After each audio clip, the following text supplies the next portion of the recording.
Dans cette vidéo, je vous présente 7 pré-réglages qui permettent de corriger ou modifier les teintes d'une image. Teinte chaude, teinte froide, teinte pastel, image au soleil levant et au couchant, et un également pour saturer les couleurs.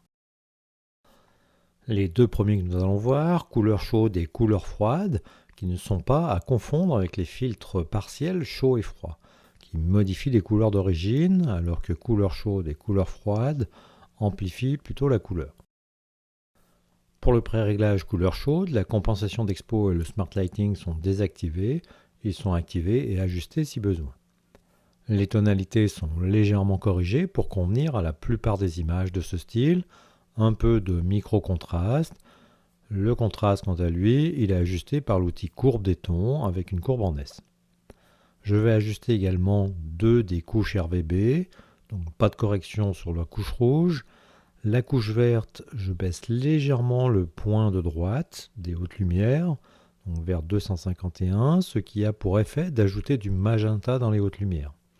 Je passe à la couche bleue, je descends légèrement le centre de la courbe, ce qui a pour effet d'ajouter un peu de jaune dans les valeurs moyennes. Dans la palette TSL, le pré-réglage augmente un peu la saturation et la luminance de l'orange, la saturation du jaune, et il diminue la saturation du bleu. Pourquoi utiliser les deux outils? La courbe permet d'ajuster les couleurs séparément des hautes, moyennes et basses lumières et donne une base, alors que la palette TSL permet d'ajuster rapidement les couleurs en fonction des besoins de chaque image. Un pré-réglage utilisable pour corriger des images aux teintes un peu froides ou pour mettre en valeur des teintes chaudes. Il convient à de nombreux styles d'images. On peut également obtenir un effet plus mesuré en un seul clic. Il suffit de désactiver l'outil TSL. Faites l'essai. Passons au pré-réglage couleur froide. Il reprend la même base, pas de compensation d'expo ni de smart lighting, mais une correction des tonalités un peu différentes sur les tons moyens et les ombres. Pour la courbe des tons, il agit uniquement sur la couche bleue.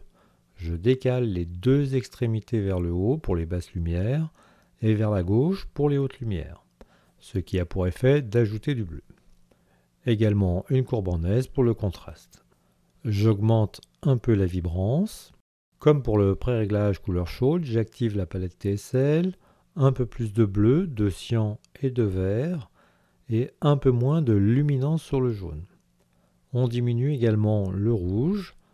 On peut, si l'on souhaite obtenir une image plus froide, diminuer un peu la saturation du jaune et de l'orange. Comme pour couleur chaude, en activant ou en désactivant TSL, on peut obtenir une correction différente. Un côte à côte pour visualiser la correction effectuée par le pré-réglage sur cette image. Donc c'est un pré-réglage qui convient également à de nombreux styles d'images. Pour cette image, la correction est meilleure en désactivant TSL. Les deux pré-réglages couleur chaude et froide peuvent aussi être créés comme des pré-réglages partiels en activant uniquement les palettes courbes des tons, accentuation des couleurs et TSL. Ensuite, le pré-réglage couleur saturée, qui n'est pas un pré-réglage complet, mais un partiel. Cela permet de l'appliquer sur tout autre pré-réglage pour accentuer une ou plusieurs couleurs. Il agit sur le Clearview, la vibrance et la saturation de chaque canal de couleur de la palette TSL.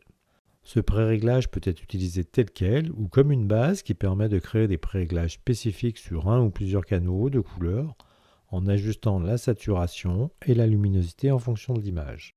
Sur cette image multicolore, on peut appliquer le pré-réglage de base et ensuite le pré-réglage couleur saturée. Les deux pré-réglages suivants, matinal et matinal couleur, sont des variants du pré-réglage couleur chaude. Pour matinal, le Smart Lighting est activé à sa valeur par défaut. Dans tonalité sélective, les corrections mettent en valeur les hautes lumières. Pour la courbe des tons, un ajout de jaune par le décalage de la couche bleue avec une valeur légèrement supérieure dans les basses lumières, et également un ajout de rouge par un décalage de la couche rouge avec inversement une valeur légèrement supérieure dans les hautes lumières. Ensuite, dans la palette TSL, la saturation du jaune, de l'orange et du magenta est augmentée et le bleu diminué. Le matinal couleur est une approche plus simple de correction. On a juste un peu les noirs qui sont renforcés, du micro-contraste en automatique. C'est un exemple sans utiliser la correction par couche de la courbe des tons, juste une courbe en S. On augmente la vibrance. Dans TSL, je diminue le bleu en saturation et en luminance, et j'augmente la saturation de l'orange, et j'étends la zone vers le jaune et le magenta. Je compare les trois pré-réglages. Couleur chaude est en master, il est positionné à droite. Je le compare à matinal qui est à gauche, donc en copie. Et ensuite, je le compare avec matinal couleur en copie.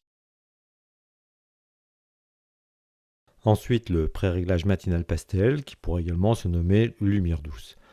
Dans tonalité sélective, les 4 curseurs de tonalité sont légèrement augmentés. Et dans contraste, le contraste est diminué, encore plus fortement le micro-contraste. Pour compenser, je crée une faible courbe en S. Ceci permet en un clic, si besoin, en activant ou en désactivant l'outil, d'ajuster le contraste. L'accentuation des couleurs est activée, mais à 0, il permet si besoin de diminuer ou augmenter la saturation des couleurs, qui sont par défaut diminuées dans TSL. Dans TSL, donc, c'est la luminance de toutes les couleurs qui est augmentée, et donc la saturation légèrement diminuée. Pour une tonalité plus chaude, on peut également ajouter un filtre chaud. Le pré-réglage partiel flou blanc convient également bien car il augmente la luminosité et le flou renforce l'effet pastel. Autre exemple avec le matinal pastel, cette vue urbaine colorée, le pré-réglage donne une lumière plus douce et une tonalité plus chaude, à ajuster bien sûr en fonction de son style. Le dernier pré-réglage couleur est un classique mais toujours utile pour les images de soleil couchant un peu terne. Le Smart Lighting est activé par défaut. Pour la tonalité sélective, on protège les hautes lumières en diminuant les tons clairs sur une valeur moyenne.